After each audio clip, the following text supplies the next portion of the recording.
Hello दोस्तों, स्वागत है आपका डे 24 में। आज हम अपने 583 पॉइंट पे हैं। ठीक है, तो चलिए अपना पॉइंट स्टार्ट करते हैं। जो जो बैचिंग जो हम करते हैं, जो मेटल की बैचिंग करते हैं, तो उसमें जो मेजरिंग इंस्ट्रूमेंट होता है उसकी एक्यूरेसी कितनी अलाउड है, उस पर आईएस कोड में स्पेसिफिकेशन दिया हुआ है कि जो एग्रीगेट्स वाटर और एडमिक्सचर की जो बैचिंग होती है तो वो विद इन 3% होनी चाहिए। ठीक है, और जो सीमेंट की बैचिंग होगी वो विद इन 2% होनी चाहिए। तो ध्यान रखिएगा कि केवल सीमेंट के लिए 2% है, बाकी अदर्स के लिए 3% का प्रोविज़न दिया गया है। ठीक है, फिर जो बात करें कि जो डोजेज इस कोड में प्रिस्क्राइब्ड हैं कि लिमिटिंग डोजेस कितने होने चाहिए एडमिक्सचर्स के। ठीक है, तो ध्यान रखिएगा, रिटार्डर के लिए 0.5%, प्लास्टिसाइजर के लिए 1%, सुपर प्लास्टिसाइजर 2%, किसका, बाई सीमेंट बाई वेट। ठीक है, ध्यान रखिएगा कि आईएस कोड ने इनकी डोजेस प्रिस्क्राइब की हैं कि रिटार्डर 0.5% हो सकता है, plasticizer 1%, super plasticizer 2% of the total cement weight. ये ध्यान रखिएगा। ठीक है, फिर जो अगला पॉइंट है कि जो concreting in hot and cold weather करते हैं तो उसमें कौन सा प्रोसीजर फॉलो करते हैं, किस कोड के अकॉर्डिंग फॉलो करते हैं। तो IS 7861 के अकॉर्डिंग हम hot and cold weather concreting का प्रोसीजर फॉलो करते हैं। ठीक है, इसमें प्रिस्क्राइब्ड है। फिर जो अगली चीज़ आती है कि जो सैम्पलिंग करते हैं कंक्रीट के, ठीक है, वो किस बेसिस पे करते हैं। तो देखिए, हमें आईएस कोड में दे ही रखा है कि जो क्वांटिटी ऑफ कंक्रीट है मीटर क्यूब के हिसाब से उसमें कितने सैंपल लेने हैं। तो अगर 1 से 5 मीटर क्यूब तक हमें कास्टिंग करनी है तो 1 सैंपल लेना है, 6 से 15 करनी है तो 2, 16 से 30 करनी तो 3, 31 से 50 करनी तो 4, और 50 के ऊपर जब भी करनी है तो 4 सैंपल तो हमें चाहिए ही चाहिए, प्लस 1 हर 50 मीटर क्यूब के लिए हमें लेना पड़ेगा, है ना। तो 4 + 1 for each 50 metre cube part और देयर ऑफ, इस टाइप से लैंग्वेज लिखी रहती है वहाँ पे। ठीक है, फिर ध्यान रखिएगा। फिर बात करें जो टार होता है, तो टार में जैसे ये RT1, RT4, RT3 या RT2 यूज़ करता है, तो जैसे जैसे नंबर इंक्रीज़ करता है, क्या इंक्रीज़ करती है, विस्कोसिटी इंक्रीज़ करती है ना। तो RT1 को किसके लिए, सरफेस पेंटिंग के लिए इस्तेमाल करते हैं, RT4 को प्रीमिक्स मैकेडम में इस्तेमाल करते हैं, RT5 को कहाँ इस्तेमाल करेंगे, मैक्सिमम विस्कोसिटी ग्राउटिंग में इस्तेमाल करेंगे, राइट। फिर जो अगला पॉइंट है हमारा कि जो मार्शल डिज़ाइन स्पेसिफिकेशन है वो क्या दी हुई है, मार्शल ने डायरेक्टली क्वेश्चन भी आ जाता है। तो स्टेबिलिटी वैल्यू उसने दी हुई है 340 kg मिनिमम होनी चाहिए। फ्लो वैल्यू 8 से 16 mm होती है, किसमें मेजर होती है, 0.1/4 ऑफ mm में मेजर होती है।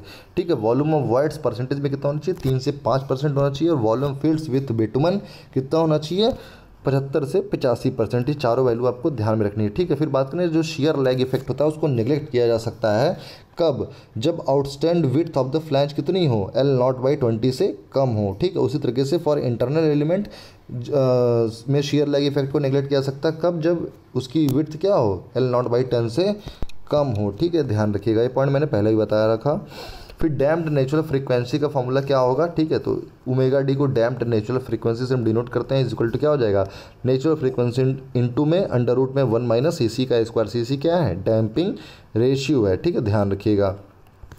फिर जो अगला हमारा पॉइंट है कि जो लेटरल स्टेबिलिटी स्ट्रक्चर में इंक्रीज़ करते हैं उसका क्या क्या मेथड हो सकता है। ठीक है, तो हम उसके कॉलम साइज को इंक्रीज कर दें या फिर शेयर वॉल उसमें प्रोवाइड कर दें, फुटिंग से लेकर टॉप तक, तो क्या हो जाएगा, लेटरल स्टेबिलिटी प्रोवाइड हो जाएगी, है ना।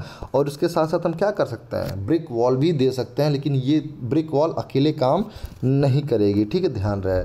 फिर बात करें कि जो susceptibility of failure of structure है ड्यूरिंग अर्थक्वेक, तो वो किस में ज़्यादा होता है, तो देखिए रिजिड स्ट्रक्चर ज़्यादा ससेप्टेबल है फेल होने के। ठीक है, क्योंकि वो एनर्जी डिसिपेट होने का मौका नहीं दे रहा, वो सारी एनर्जी खुद ही टेकअप कर रहा है। ठीक है, फ्लेक्सिबल स्ट्रक्चर क्या है, वो लेस ससेप्टेबल होता है क्योंकि वो एनर्जी डिसिपेट कर रहा है वाइब्रेशन में। ठीक है, फिर वाइब्रेशन की बात करें तो जैसे अगर हमसे क्वेश्चन पूछ दे कि अंडर डैम्प्ड वाइब्रेशन हो रही हैं तो स्ट्रक्चर में क्या होगा, वाइब्रेशन होगा कि नहीं होगा, तो वाइब्रेशन बिल्कुल होगा। अगर अंडर डैम्प्ड है तो वाइब्रेट्स होगा, क्रिटिकल डैम्प्ड है तो क्या होगा, जस्ट नो वाइब्रेशन। मतलब जैसे हम बात करते हैं ना कि जैसे फ्रिक्शन में बात करते हैं कि just it is about to slide, उसी तरीके से कि जस्ट कोई भी वाइब्रेशन हो नहीं रही है, हो सकती है।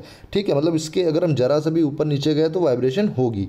तो इस तरीके से क्रिटिकल डैम्प्ड क्या होता है, जस्ट नो वाइब्रेशन। और अगर ओवर डैम्प्ड की बात करें कि अगर जो सिस्टम है वो ओवर डैम्प्ड है तो क्या हो जाएगा, उसमें वाइब्रेशन आएगी ही नहीं। ठीक है, तो ध्यान रखिएगा कि अंडर डैम्ड, ओवर डैम्ड और क्रिटिकली डैम्ड में क्या डिफरेंस है। फिर बात करें जो रिस्पांस रिडक्शन फैक्टर, इसकी वैल्यू कहाँ से कहाँ तक वेरी करती है, 1 से लेके 5 तक इंपॉर्टेंट क्वेश्चन है, एग्जाम में एक्सपेक्टेड है। ठीक है, लोड बेयरिंग स्ट्रक्चर के लिए क्या क्या वैल्यूज इसकी डिफाइंड है, देखिए अगर अनरीइंफोर्स्ड स्ट्रक्चर है तो इसकी वैल्यू कितनी, 1.5, रीइंफोर्स स्ट्रक्चर है, आरसीसी बैंड मतलब उसमें मतलब रीइंफोर्स का मतलब क्या है कि जो आरसीसी बैंड प्रोवाइड किया गया उसमें रीइंफोर्समेंट दी गई है ना, तो ये कितना है, इसके लिए 2.5 दिया गया। लेकिन अगर आरसीसी बैंड भी है और रीइंफोर्स्ड भी किया गया है, मतलब कॉलम्स भी दिए गए हैं, तो 3.5 होगा रिस्पॉन्स रिडक्शन फैक्टर। तो आपको ध्यान रखना है कि अनरीइंफोर्स्ड के लिए 1.5, आरसीसी बैंड अगर दिया गया है तो 2.5, और अगर कम्प्लीटली रीइंफोर्स्ड है तो 3.5। इस तरीके से आप ध्यान रखेंगे, ठीक है। फिर वहीं अगर बात करें कि जो ऑर्डिनरी मूवमेंट रेजिस्टिंग फ्रेम है या फिर आरसीसी फ्रेम है, तो उसके लिए रिस्पॉन्स रिडक्शन फैक्टर कितना होगा, उसके लिए 3 होगा। लेकिन अगर वहीं स्पेशल मूवमेंट रेजिस्टिंग फैक्टर है, फ्रेम है, तो क्या हो जाएगा, 5 हो जाएगा, ठीक है। तो ध्यान रखिएगा रिस्पॉन्स रिडक्शन फैक्टर की वैल्यू, ठीक है।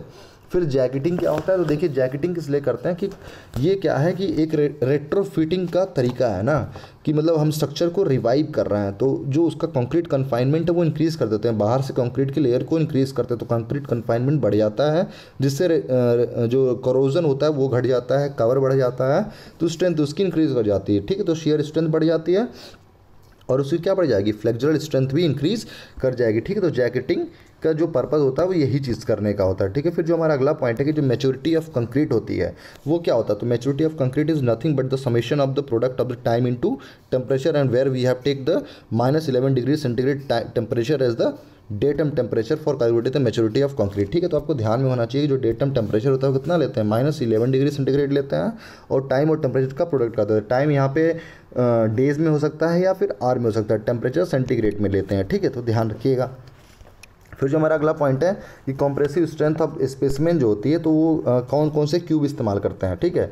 तो अगर एग्रीगेट साइज 20 mm से ज़्यादा है तो 150 mm का क्यूब इस्तेमाल करेंगे, और अगर एग्रीगेट साइज 20 mm से कम है तो 100 mm का क्यूब इस्तेमाल करेंगे, ठीक है। तो ये बेसिक क्वेश्चन है, डायरेक्टली एग्जाम में आता है। फिर अगर बात करें कि जो हायर कॉम्पैक्शन करेंगे तो क्या होगा, देखिए अगर हमने पहले भी डिस्कस किया कि हायर कॉम्पैक्शन करेंगे तो क्या होगा, वॉइड्स उसमें घट जाएंगे, पोरोसिटी उसकी घट जाएगी, तो क्या हो जाएगी, उसकी स्ट्रेंथ बढ़ जाएगी। हमने पढ़ा था कि अगर 5% वॉइड्स हैं तो 30% स्ट्रेंथ डिक्रीज कर जाएगी, और 10% वॉइड्स हैं तो 60% स्ट्रेंथ डिक्रीज कर जाएगी, ठीक है। तो उसी तरीके से higher compaction leads to lower voids and lower voids leads to higher strength, ठीक है। तो ध्यान रखिएगा। फिर बात करें कि अगर वेल ग्रेडेड एग्रीगेट्स प्रोवाइड किया जा रहा है तो क्या होगा, तो देखिए जो वॉइड्स होंगे वो कम होंगे, है ना, क्योंकि वेल ग्रेडेड एग्रीगेट्स हैं।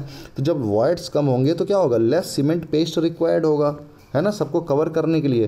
तो जब लेस सीमेंट पेस्ट रिक्वायर्ड होगा तो क्या होगा, ड्राइंग श्रिंकेज भी घटेगा। तो जो ड्राइंग श्रिंकेज घटेगा तो क्या हो जाएगा, क्वालिटी ऑफ कंक्रीट कैसी होगी, बढ़िया होगी। तो ध्यान रखिएगा quality of concrete is related to grading of aggregates, voids, compaction, cement paste and shrinkage, ठीक है। All this things have been based related to quality of concrete, ठीक है। तो आई थिंक आपको सारे पॉइंट क्लियर हो गए होंगे। आपसे मिलेंगे फिर अगले पॉइंट में अपने, ठीक है। तब तक के लिए thank you so much for joining.